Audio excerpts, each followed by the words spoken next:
हमारे प्रभु के पावन चरित्रों को बहुत संभाल के बोला जाए, बहुत संभाल के अनुकरण किया जाए, नहीं तो देख लेना परिणाम में पतन हो जाएगा, नाश शब्द तुम्हारे जीवन में जुड़ जाएगा। ये उपहास का विषय नहीं है भगवान श्री राम कृष्ण का पावन चरित्र, ये मनोरंजन का विषय नहीं है कि तुम जैसा चाहो वैसा बोल लो, नहीं, ऐसा नहीं है, ये नहीं है। ये धन कमाने का विषय नहीं है, ये परम धन कमाने का विषय है, परमानंद प्राप्ति का विषय है।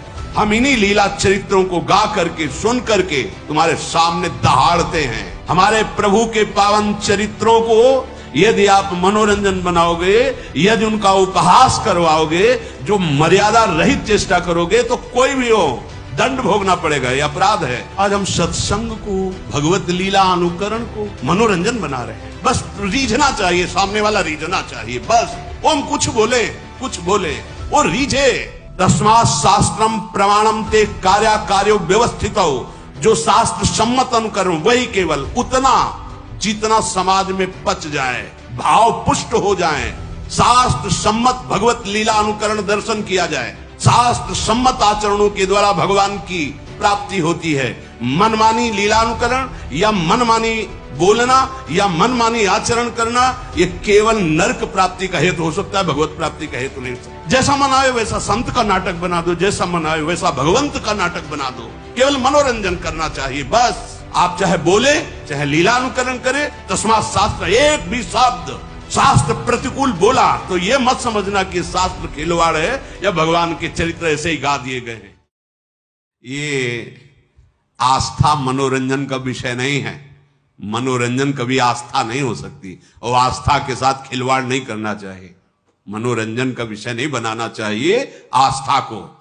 ये हमारे प्रभु की लीलाएं, प्रभु की भक्ति, ये हमारी आस्था है, हमारा अस्तित्व है, हमारा जीवन है, इसके साथ खिलवाड़ नहीं करना चाहिए।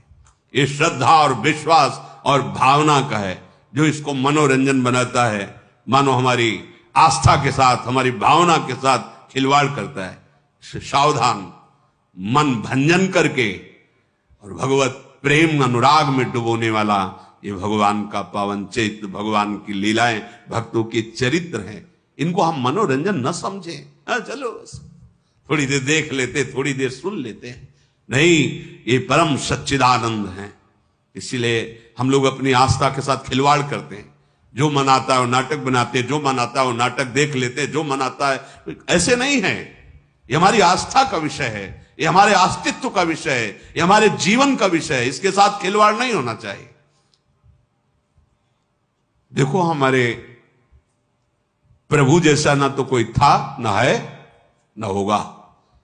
ये अनादि अनंत महामहिम भक्तजन कुछ उनकी लीलाओं का अनुकरण करके तन्मय होते हैं।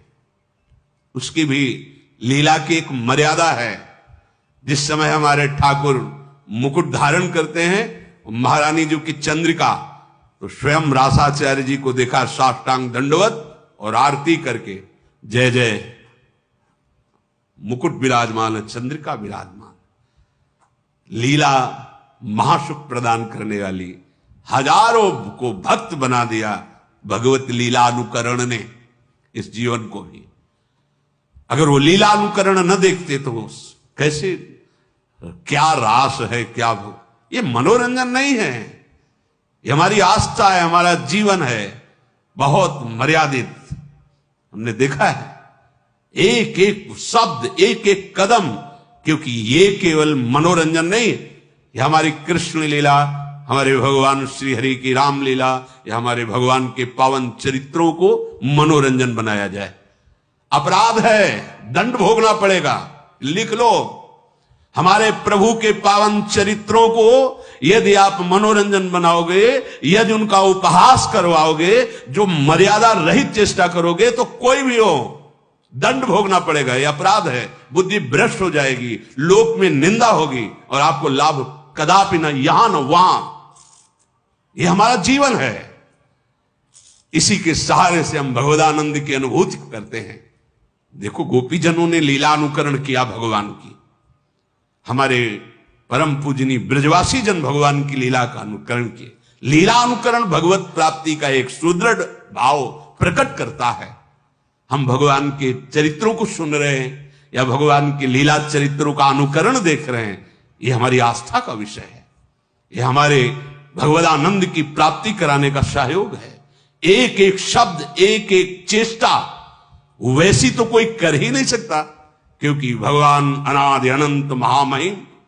तो उनके कुछ वो पावन चरित्र जो नरलीला से संबंधित हैं, जिनको हम देखकर भाव में डूब जाए, जिनको हम देख करके राममय हो जाएं, कृष्णमय हो जाएं, ये लीलानुकरण की पद्धति महाप्रभु हरिवंश चंद्र जी ने रास मंडल में सर्वप्रथम लीला का प्रादुर्भाव किया, अनुकरण लीला का।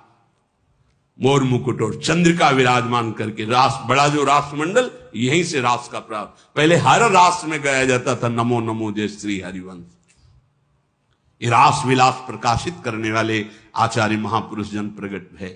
तो जो सत्संग है, भगवान के चरित्र हैं, भगवान के गुण हैं, बोलने वालों में, दिखाने वाले और देखने वाले, तीनों को समझना चाहिए कि ये केवल मनोरंजन का विषय नहीं है, ये हमारे आराध्य देव का विषय है। ये हमारे प्राणों पर आघात होगा अगर शब्द बिगड़ गए तो, अगर लीला अनुकरण की मर्यादा बिगड़ गई तो। देखना, सुनना और बोलना तीनों सावधानी के साथ होने चाहिए, क्योंकि ये हमारा जीवन, हमारा प्राण है, और अगर ये बिगड़ गया तो संभालेगा कौन? फिर कौन संभालेगा? ये बड़े बड़े ब्रह्म ऋषियों ने जो समाधि में देखा वही लिखा, बड़े बड़े महापुरुषों ने जो इन समाधि भाषा का अनुभव किया, वो उसको मर्यादा से, कोई भी ऐसा अनुकरण, कोई भी ऐसा प्रवचन, कोई भी ऐसे शब्द नहीं सुनने चाहिए, नहीं देखने चाहिए, नहीं बोलने चाहिए। साक्षात परब्रह्म करुणा करके अपने भक्तों को सुख देने के लिए, अगर आपको लगता है कि इनका लीला चरित्र मनोरंजन है, तो फिर हमारा जीवन क्या है? हम इन्हीं लीला चरित्रों को गा करके, सुन करके तुम्हारे सामने दहाड़ते हैं। इन्हीं लीला चरित्रों को, इन्हीं लीला चरित्रों के बल से तुम्हें शांति और निष्पाप और महासुख की प्रतिज्ञा हृदय में करके कि तुम्हें सुखी बना देंगे, तुम्हें शांति प्रदान करेंगे, तुम्हें निष्पाप कर देंगे, इन्हीं लीला चरित्रों के बल पर। इन लीला चरित्रों को बहुत सावधानी से, तस्मात् शास्त्रम प्रमाणम ते कार्यो व्यवस्थित हो, जो शास्त्र सम्मत अनुकरण वही केवल उतना जितना समाज में पच जाए, भाव पुष्ट हो जाए, क्योंकि भगवान की लीला अनिर्वचनीय है। बड़े बड़े ब्रह्म ऋषि भी हार गए और वो प्रार्थना बाद में यही किए कि हे हरि, जैसे आकाश में गरुण भी अपने बल से उड़ते हैं और मच्छर भी अपने बल से उड़ता है, पर पार कोई नहीं पाया, हे नाथ, ऐसे ही हम अपनी मति के अनुसार आपकी लीलाओं का गायन कर रहे हैं। जैसा मन आया वैसा छवि बना दिया, जैसा मन आया वैसा अनुकरण कर दिया, जैसा मन आया वैसा बोल दिया। नहीं नहीं नहीं, ये हमारा हृदय है, हमारा प्राण है, हमारा धर्म है, हमारा जीवन है, हमारा अस्तित्व है। यही होगा, कलयुग का प्रभाव यही है, हमारे अस्तित्व को मिटाने में। हमारे प्रभु का क्या, जिनको देख करके हमारा हृदय निष्पाप और रोने लगे और जीवन अधर्म से हटकर धर्म की तरफ से। ये मनोरंजन नहीं है, भगवान के पावन चरित्र। ये मन का नाश करके जो असत वृत्तियों से युक्त है, सतवृत्ति में लगा दिया गया। कौन ऐसा है जिसने हमारे भगवान के पावन चरित्र को सुन करके भगवत प्राप्ति न की हो? कोई एक उदाहरण, रत्नावती जी केवल भगवान की वार्ता सुनकर भगवत प्राप्त हो गई। ब्राह्मण पत्नियां मथुरा केवल भगवत वार्ता सुनकर भगवान को, ऐसे करोड़ों अनंत भक्त हो गए जो लीलानुकरण दर्शन और लीला चरित्र श्रवण से भगवत प्राप्त महात्मा बन गए, जगत को तारने की सामर्थ्य आ गई। आज हमारी बुद्धि इसे मनोरंजन में ले रही। भगवान की लीला चरित्रों का अनुकरण, भगवान की लीला चरित्रों का गायन बहुत सावधानी से होना चाहिए, जिससे हमारी आस्था, हमारे आस्तिकता पर, हमारे हृदय आराध्य की कहीं भी उसमें चोट न पहुंचने पावे। अगर चोट पहुंचेगी तो विश्व में कोई ऐसा नहीं जो इस अपराध को पचा सके। तुम्हारा वैभव, तुम्हारी बुद्धिमत्ता, तुम्हारा बल, तुम्हारा प्रकाश सब नष्ट हो जाएगा। भगवान मनोरंजन की चीज नहीं है, भगवान कोई मनुष्य नहीं है, भगवान अपनी महिमा से अवतरित होते हैं, उतरते हैं, घटते हैं, फिर वो हमारे जैसे आकर ऐसी परम पावन लीला करते हैं जिसका गायन करके, अनुकरण करके, दर्शन करके हम भगवदानंद को प्राप्त हो जाए।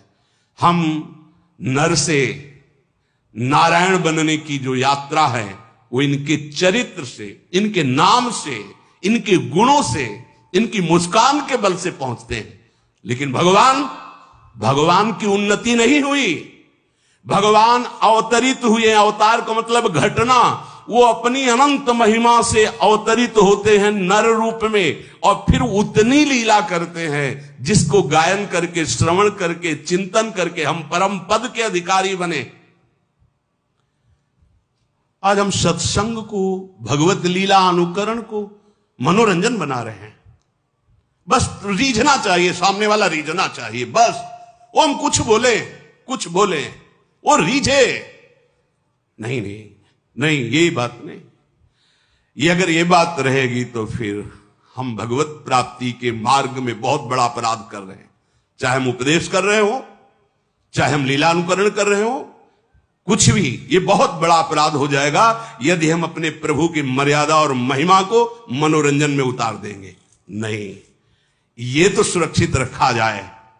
सबसे प्रार्थना है शास्त्र सम्मत भगवत चरित्र सुने जाए, शास्त्र सम्मत भगवत लीला अनुकरण दर्शन किया जाए। शास्त्र सम्मत आचरणों के द्वारा भगवान की प्राप्ति होती है।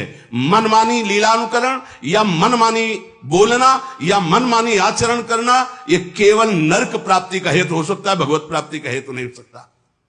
बहुत सावधानी के द्वारा हम अपने मन को सत्संग में लगाए, भगवत लीला दर्शन में लगाए, भगवत लीला चिंतन में लगाए, इसी में परम मंगल होगा।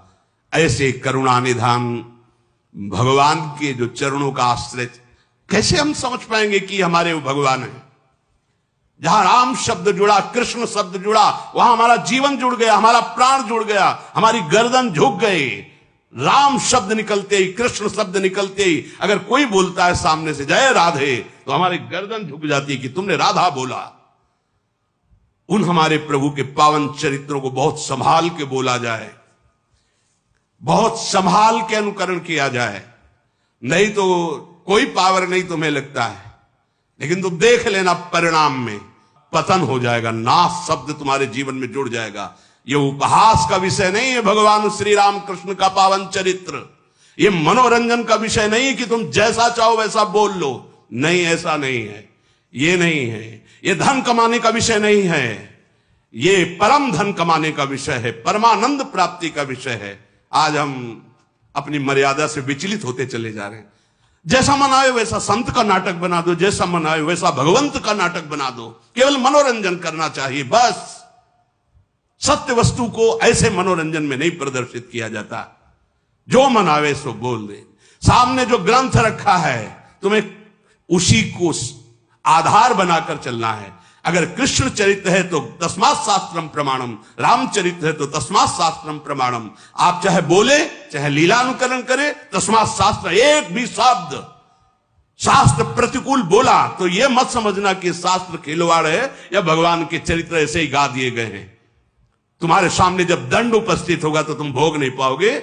हिरण्यकश्यप जैसे तुम नहीं हो, या ऐसी तपस्या करके त्रिभुवन विजेता बन गया, या रावण जैसे तुम नहीं हो। उनको भी धूल धूसरित कर दिया, वो पावन चरित्र है। इसलिए सावधान। भगवान का चरित्र देख करके, सुन करके हम अपने जीवन को भगवत में बनाते हैं। महापुरुषों ने बनाया है और आगे बनाते रहेंगे। हम इस चरित्र की गरिमा को रखें, हम अपनी आस्था को सुरक्षित रखें। जहां शास्त्र सम्मत वार्ता ना हो नहीं सुननी, जहां शास्त्र सम्मत लीला अनुकरण नहीं देखना। हमें हमारे प्रभु के प्रति भाव बढ़े, ऐसा सुनना है, ऐसा देखना है, ऐसा बोलना है। हम जीवन अर्पित करें अपने प्रभु पे। ये भारत भूमि है जिसको शास्त्रों में वर्णन किया गया कि अहो भाग्य, धन्य भाग जो भारत भूमि में जन्म लिया। और भारत भूमि में देखो राम अवतार, कृष्ण अवतार, कौन से ऐसे भगवान के महातीर्थ महामहिम नहीं जो भारत भूमि में ना हो। ये मनोरंजन का देश है। आज यही तो हो रहा है। हम अपने जीवन को केवल मनोरंजन में ही बनाते चले जा रहे हैं। अब उसके लिए चाहे हमको जो बोलना पड़े, जो दिखाना पड़े, जो करना पड़े। नहीं नहीं भाई, सावधान, ऐसा नहीं है।